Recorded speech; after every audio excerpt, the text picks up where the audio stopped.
Hello and welcome to my hub. In this video, I'll be sharing with you some of the culture shocks I had when I newly got into the UK.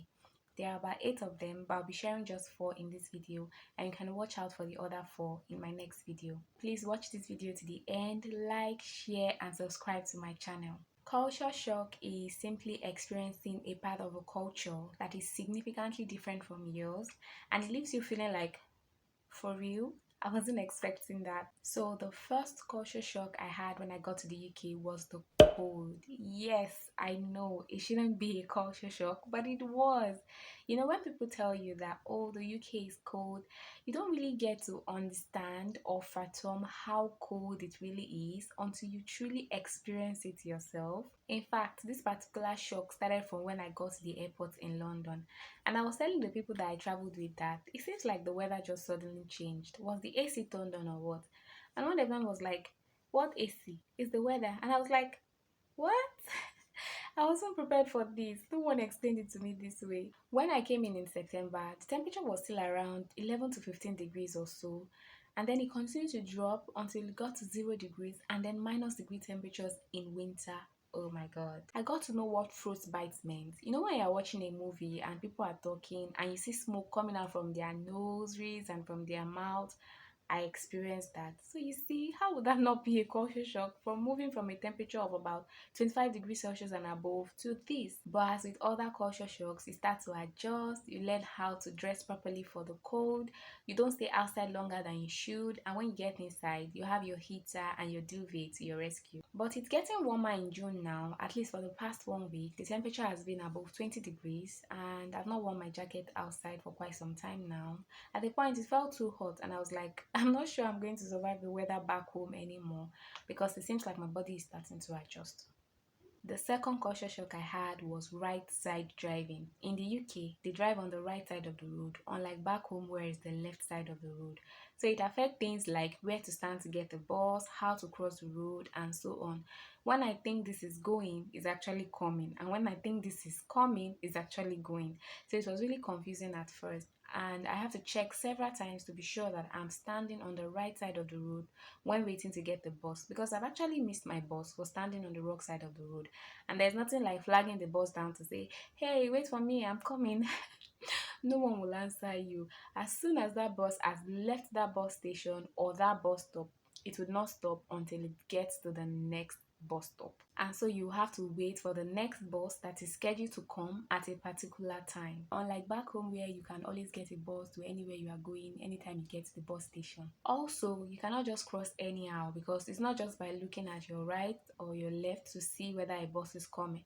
The way the roads are marked, sometimes a bus can be coming this way, and so when you're trying to cross like this, you can imagine. So it's best to use the zebra crossing or the pedestrian crossing while trying to cross. So it took a while to adjust to some of these things. The third culture shock I had was their accent. Hey, you know, back home when you're watching white people movies, you'll be thinking you can actually hear what they are saying, probably because of the drama, the storyline, their body movements, and all that. You can actually guess what they are saying.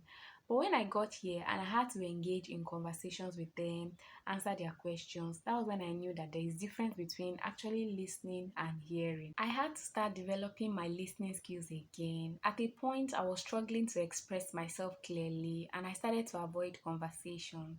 Although there are some persons that when they talk, you can actually hear what they say clearly. But there are others that when they talk, you'll be like, "Sorry, can you come again, please?" Or throughout the conversation, all you'll be saying is, oh, really? Oh, bless you. At a point, I had to start praying to God to help me to understand what these people are saying, because there's no way I will not communicate with my patients at work or answer their questions. But then gradually I started to get the flow, started to understand how they speak, their intonation, and things like that. And then it got better. The next one is calling people by their names. Oh, I struggled with this one for a while because how can I call someone that is older than me with 10 to 50 years by their first name? Back home, it's counted as a disrespect to someone older than you with even just a year or two. But here it's their norm, it's their culture. I wasn't comfortable with it for a while, but had to learn to adjust. Although we have people here who still maintain their culture from back home by ensuring their children call people older than them by the title auntie or uncle. But you see these white kids, someone of 5 years old can look at me and say, "Hey mate, hey buddy, you alright?" Me, mate, body, no problem. And this is where I'll be ending this video. Thank you so much for watching. If you enjoyed it, please give this video a thumbs up, share and subscribe to my channel. Also, I would like to hear your thoughts about this video. What do you think about this video? Did you find it interesting? Which of the culture shocks actually shocked you? Please let me know in the comment section below. If you want to know what the other four are, then watch out for my next video. I will not only be sharing that, but I will be giving you tips as well on how to deal with or overcome culture shock. Do you have any topic you want to hear me talk about with regards to my experience so far in living and working in the United Kingdom? You can as well make your suggestions in the comment section and I promise to go through them. Once again, thank you so much for watching. Please don't forget to subscribe to my channel and see you on the next one. Bye.